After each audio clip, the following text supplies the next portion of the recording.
Welcome to the deep dive. Today we're looking at, well, a really striking piece of modern Chinese writing. Mhm. It's called Du, which is something like lamenting wasted academic years and the state of the world. That's a good way to put it. And it starts, interestingly, with these huge cosmic ideas, but then it shifts very quickly. Right, it crashes down to earth, doesn't it? But maybe talk about the form first, because that's key, isn't it? Absolutely.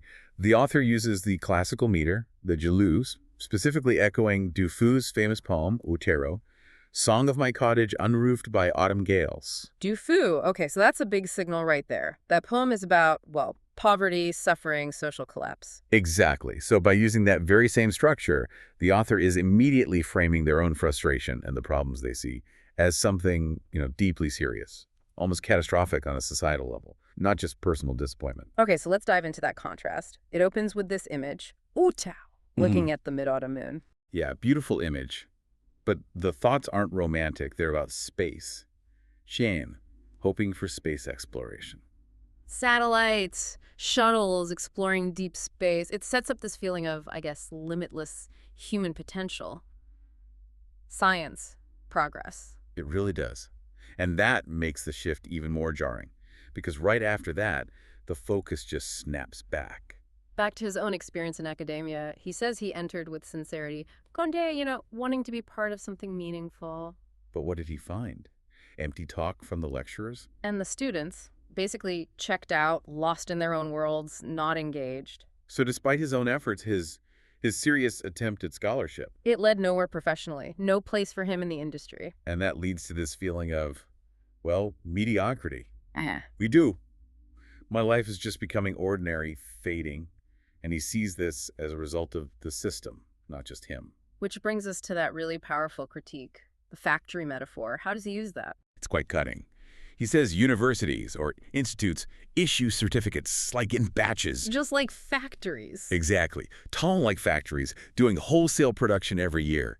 Education as mass production. And he feels trapped inside this? Yes, he calls himself a Tan, a factory director, but where? Within the apricot altar. Wow. The apricot altar. That's the traditional, almost sacred symbol of Confucian learning, right? Precisely. So calling that revered space a factory, and himself, the scholar in the ivory tower, a factory director, it's incredibly critical. It suggests learning has been totally commodified, degraded. And the result, when these products leave the factory? Disaster. No path forward. He talks about sending out resumes. Oh, 100 resumes sinking like stones in the sea. That's vivid. it paints a picture of massive waste, doesn't it? All these graduates, supposedly educated, but the industry, the market, it just doesn't need or value what they learned. The whole pipeline seems broken. But he doesn't just complain. He actually has a vision, almost a desperate one, for how it should be. Right. He wants the DA doing the education system to actually nurture real competence. Competence for all industries. So students actually master their craft. Exactly. Yeah. Practical skills, real expertise that connects to the world outside the ivory tower. And here's where it loops back, which I find fascinating. He connects this reformed education, this DA, directly back to those grand ambitions. He says achieving this will invigorate all industries. And specifically mentions. Space rockets invigorating all industries. Yes. So the measure of a successful education system isn't just diplomas.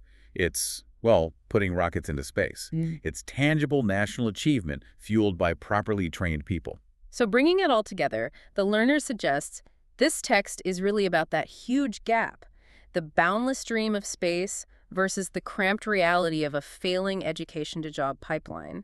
The personal waste he feels is tied to this bigger systemic failure. Absolutely. And it ends on such a conditional note, almost a challenge. He says he wouldn't regret his ordinary life. He wouldn't mind it being mediocre. Only if he could suddenly see his vision realized. If he could witness this reformed, successful system actually functioning, actually driving progress like those space rockets. That leaves us and you listening with a pretty profound question, I think. Yeah. What huge, almost idealistic change in the systems around you, what grand success would make your own daily grind, your sacrifices, feel completely justified? Something to really think about.